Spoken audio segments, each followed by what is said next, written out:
The motorsport world stands on the precipice of its most explosive legal confrontation in history. A former Ferrari pilot, Felipe Massa, has unleashed a devastating legal offensive against Formula One's most powerful institutions, threatening to tear apart the very fabric of the sport's championship legacy. What transpires in the coming weeks could fundamentally reshape how we understand fairness, justice, and accountability in Grand Prix racing. At the heart of this seismic legal earthquake lies the bitterly contested 2008 Formula One World Championship. A season finale so dramatic, so impossibly close, that it has become embedded in the mythology of motorsport folklore. The Brazilian driver's pursuit of championship glory was thwarted by the slimmest conceivable margin: a solitary championship point. This microscopic gap between triumph and heartbreak forms the foundation upon which Massa's entire legal argument has been constructed. The stakes couldn't be more astronomical. The implications couldn't be more profound. And the potential fallout couldn't be more catastrophic for everyone involved. The 2008 championship battle reached its crescendo at Interlagos, Brazil's legendary racing cathedral, where Massa needed to win his home Grand Prix, while simultaneously hoping his rival faltered. As the heavens opened and rain transformed the circuit into a treacherous aquatic battlefield, the Ferrari driver delivered a masterclass performance, crossing the finish line first before his ecstatic home crowd. For 38 seconds, 38 agonizing, euphoric, unforgettable seconds, Felipe Massa was the Formula One world champion. Then reality struck with crushing brutality. On the final corner of the final lap, his McLaren adversary executed a late race overtake that secured the fifth-place finish required to snatch the driver's championship by that infamous single point. The emotional devastation was palpable, captured forever by television cameras broadcasting Massa's father celebrating prematurely in the Ferrari garage before the soul-destroying realization set in. This infinitesimal championship deficit is precisely why Massa's legal team believes they have grounds to rewrite motorsport history. Had the Brazilian driver collected even one additional championship point during that tumultuous season, the World Championship trophy would have been his. And according to the lawsuit now thundering through London's High Court corridors, there was one specific Grand Prix where Massa should have scored those crucial points, but didn't, due to what his lawyers characterize as one of the most egregious conspiracies in professional sports history. The legal filing, submitted to London's prestigious High Court, names three powerful defendants: the Fédération Internationale de l'Automobile, Formula One Management, and the sport's former Supremo Bernie Ecclestone. The financial demand is staggering: a reported $64 million, approximately $82 million in American currency, representing what Massa's expert witnesses calculate as the lost earnings, diminished sponsorship opportunities, and destroyed career value resulting from being wrongfully denied championship glory. This isn't merely about money, though the astronomical sum reflects the financial chasm separating a world champion from a championship runner-up in the ultra-lucrative ecosystem of Formula One. This is about sporting justice, historical integrity, and whether governing bodies can be held accountable when they allegedly fail in their fundamental duty to protect competitive fairness. Massa's legal representatives argue that their client was the victim of an elaborate cover-up orchestrated by the sport's most powerful figures. Individuals who possessed explosive information about race manipulation but deliberately chose to bury it. The allegations are explosive, accusing these former leaders of consciously prioritizing political considerations and commercial interests over their sacred obligation to ensure sporting integrity and competitive equity.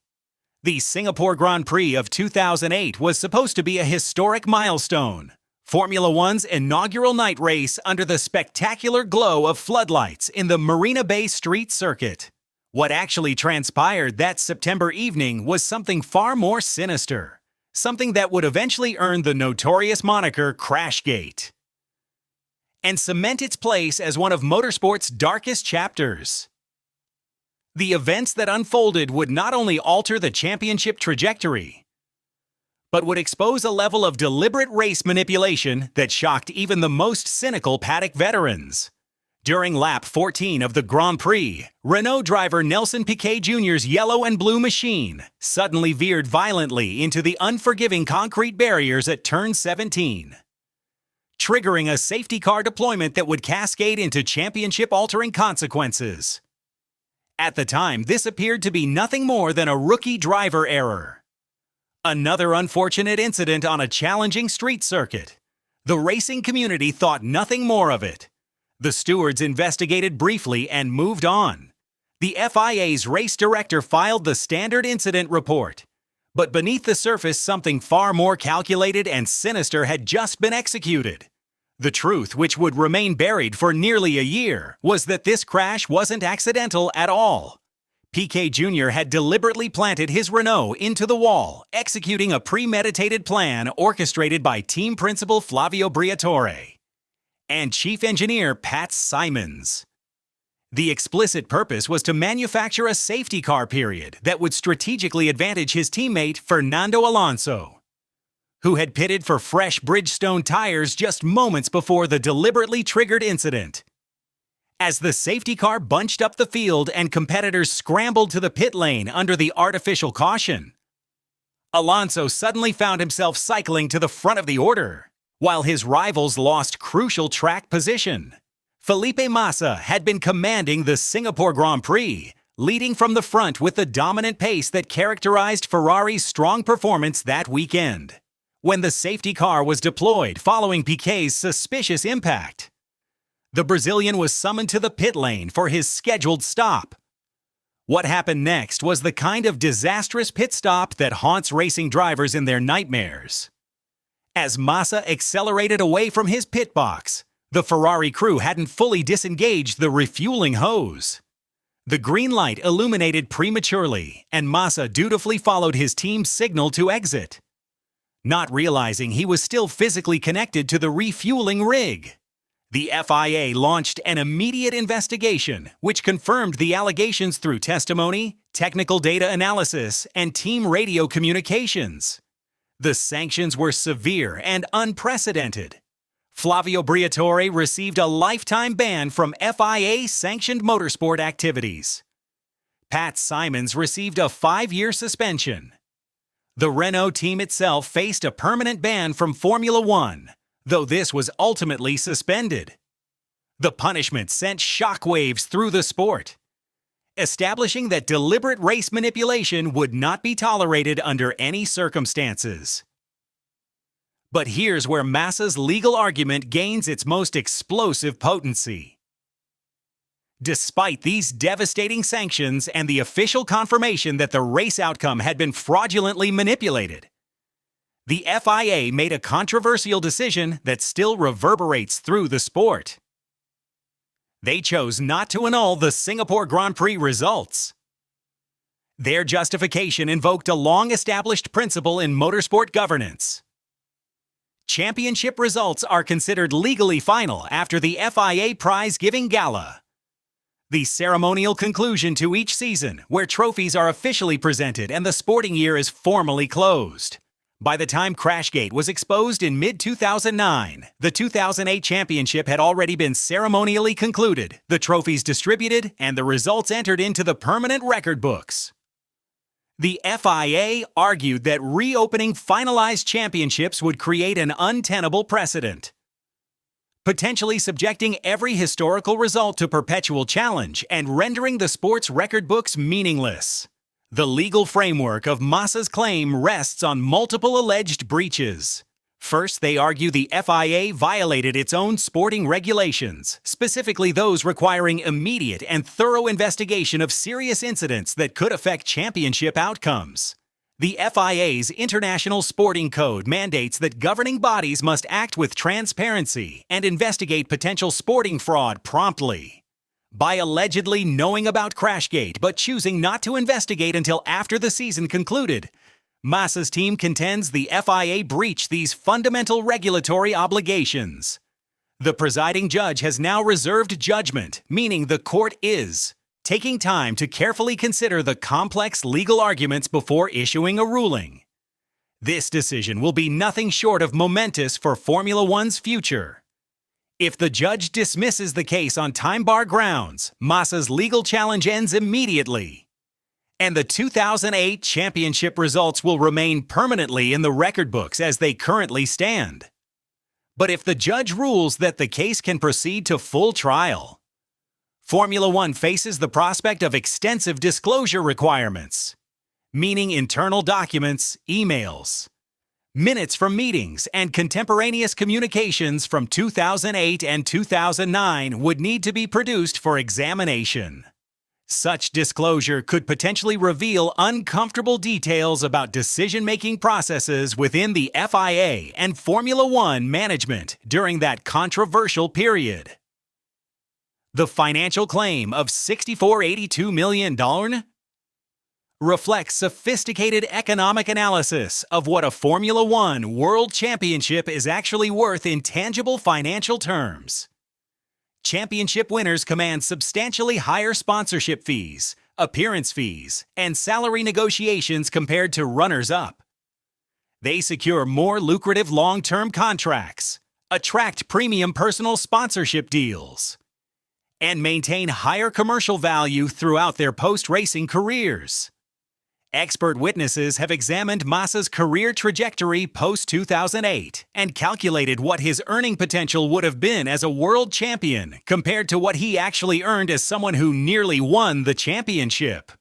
The differential, when you account for lost sponsorship contracts, reduced salary negotiations, and diminished commercial opportunities, amounts to tens of millions across a career spanning several more seasons. The governing bodies argue exactly this point: that sporting finality must be preserved to maintain any semblance of stable historical record-keeping. They contend that while Crashgate was undeniably wrong and the perpetrators were appropriately punished, the championship results themselves must remain sacrosanct. The alternative, they warn, is chaos, a situation where championship results are never truly final, where legal challenges can be mounted years or even decades later, and where the fundamental certainty that underpins professional sport is fatally undermined. Massa's team counters that this case represents exceptional circumstances that don't threaten routine sporting governance. They're not challenging a controversial stewarding decision or a technical regulation interpretation. They're alleging deliberate fraud and systematic cover-up by the sport's most senior officials. Behavior that goes far beyond normal sporting disputes. In their view, when governing bodies actively conceal information that affects championship outcomes, the usual principles of finality shouldn't provide a shield against accountability. The motorsport world remains in suspended animation, awaiting the judge's preliminary ruling that will determine whether this explosive case even proceeds to full trial. For Felipe Massa, this represents a final attempt to secure recognition that he believes he earned on the track in 2008. For Formula One's governing bodies, this is an existential threat to the principle that championship results must at some point become final and unchallengeable. For the sport itself, the outcome will define how accountability, transparency, and historical justice are balanced against the practical necessity of finality in competitive results. Whatever the court ultimately decides, the Crashgate scandal and its long shadow over the 2008 championship will remain one of Formula One's most controversial and consequential episodes. A reminder that even at the pinnacle of motorsport, where technology costs hundreds of millions and driver talent is measured in thousandths of a second, the most devastating impacts can come from deliberate human manipulation and the institutional decisions about how to respond when such manipulation comes to light.